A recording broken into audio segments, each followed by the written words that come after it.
Hello there everyone, welcome to my channel. So in this video, we will talk about how to find a job. Before we start, I would like to say thank you so much to all my viewers, silent viewers, and supporters in my channel. Thank you for watching my videos. If you are new with my channel and then you like this video, please hit the like button.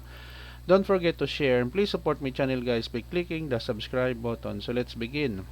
How to find a job. Finding a job can be a challenging task, but with the right approach and strategies, you can increase your chances of success. Here are some steps to help you find a job. Number 1, self-assessment.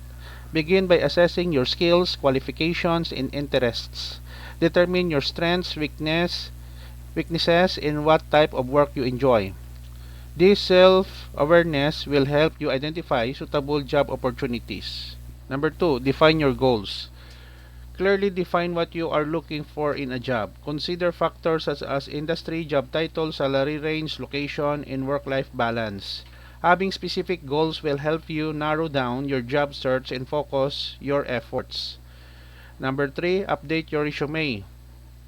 Tailor your resume to highlight relevant skills and experiences for each job application. Ensure it is well organized, error-free, and easy to read. You may also consider creating a LinkedIn profile to showcase your professional background and connect with potential employers. Number 4, network. Networking is crucial for finding job opportunities. Reach out to friends, family, former colleagues, and acquaintances to let them know you are seeking employment. Attend industry events, job fairs, and professional networking events to meet new contacts. Utilize online platforms like LinkedIn to connect with professionals in your field. Number 5, job search platforms. Utilize online job search platforms and websites to explore job openings. Some popular platforms include Indeed, LinkedIn, Jobs, Glassdoor, and Career Builder. Use relevant keywords and filters to narrow down your search and find suitable positions. Number 6, company websites. Visit websites of companies you are interested in working for. Many organizations post job openings on their career pages. Sign up for job alerts or newsletters to stay up to date on new opportunities. Number 7, professional organizations. Join industry-specific professional organizations or associations. These groups often have job boards or offer networking opportunities that can lead to job leads.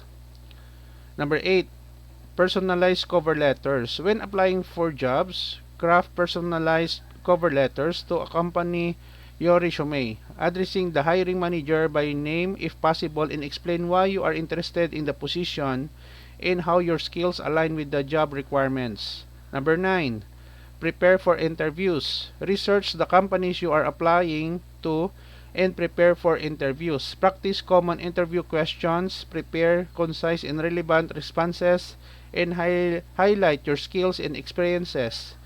Dress professionally and bring any necessary documents or portfolio items. Number 10, follow up.